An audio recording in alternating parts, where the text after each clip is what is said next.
আসসালামু আলাইকুম, স্বাগত নিরপেক্ষ সংবাদে। আপনাদের সাথে আছি আমি ফাহমিদা বিনতে আনোয়ার। শুরুতেই জানিয়ে দিব সংবাদ শিরোনাম। ডেঙ্গুতে ফের একজনের মৃত্যু। গাজায় বোমার আঘাতে সাজোয়া জানে আগুন, ইসরায়েলের 7 সৈন্য নিহত।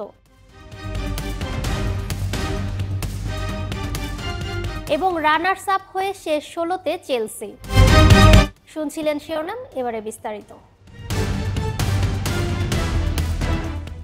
একদিন পর আবারও ডেঙ্গু জ্বরে মৃত্যুর ঘটনা ঘটেছে।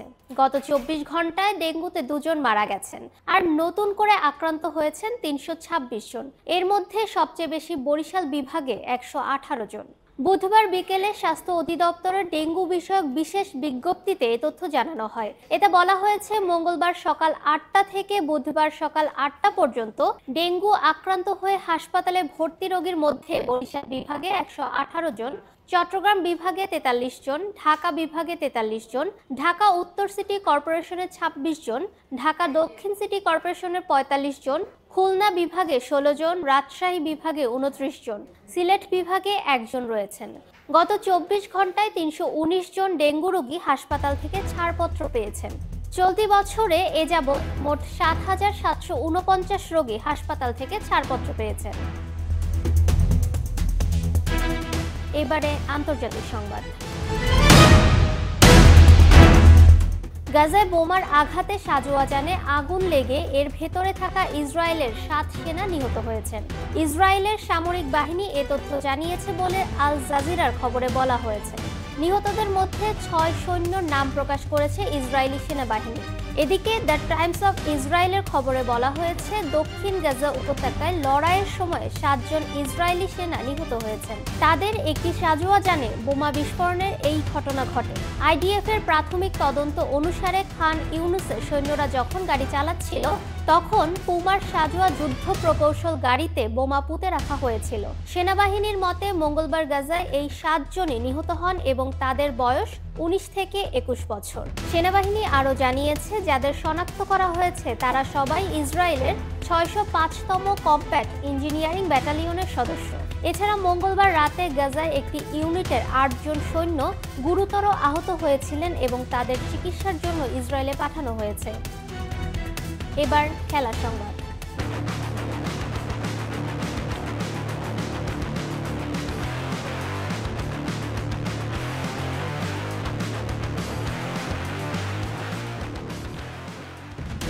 ফিলাডেলফিয়া তিউনিসিয়ার ক্লাব এসপেরেন্সের মুখোমুখি হয়েছিল ইংলিশ ক্লাব চেলসি। নিজেদের দ্বিতীয় ম্যাচে ব্রাজিলের ক্লাব ফ্লামেঙ্গোর কাছে হেরে যাওয়ার কিছুটা চাপে ছিল এনজো মারিস্কের দল। তবে বাংলাদেশ সময় বুধবার সকালে হওয়া ম্যাচটিতে এসপেরেন্সকে কোনো প্রকার পাত্তাই দেয়নি চেলসি। পুরো ম্যাচে আধিপত্য দেখিয়েছে চেলসি। ম্যাচে 74% বল ছিল তাদের দখলে, নিয়েছে 16টি শট। তবে প্রথম গোলের জন্য চেলসিকে অপেক্ষা করতে হয়েছে প্রথমার্ধের বাড়ানো সময় পর্যন্ত। প্রথমার্ধে বাড়ানো সময়ের 3য় মিনিটে এনজো ফার্নান্দেজের ফ্রি কিক থেকে হেডে গোল করে চেলসিকে লিড এনে দেন আদা রাবিও। প্রথম গোলের রেশ কাটতে না কাটতেই দ্বিতীয় গোল পেয়ে যায় চেলসি। সেই বাড়ানোর সময়ে ফার্নান্দেজের পাশ থেকে গোল করেন লিয়াম ডেলাপ। চেলসির জার্সিতে এটি তার প্রথম গোল। দ্বিতীয় হাফেও আধিপত্য দেখিয়ে খেলেছে চেলসি, তবে গোলের দেখা পাচ্ছিল না তারা। অবশেষে নির্ধারিত সময়ের পর বাড়ানো সময়ের 7ম মিনিটে চেলসির হয়ে 3য় গোলটি করেন টাইরিক জর্জ। চেলসির পাশাপাশি ফ্লামেঙ্গোরও শেষ 16য় টিকিট কেটেছে। শেষ 16তে চেলসির প্রতিপক্ষ বেনফিকা আর ফ্লামেঙ্গোর প্রতিপক্ষ বায়ার্ন মিউনিখ। সংবাদের শেষ পর্যায়ে শিরোনামগুলো জানিয়ে দেব আরও একবার।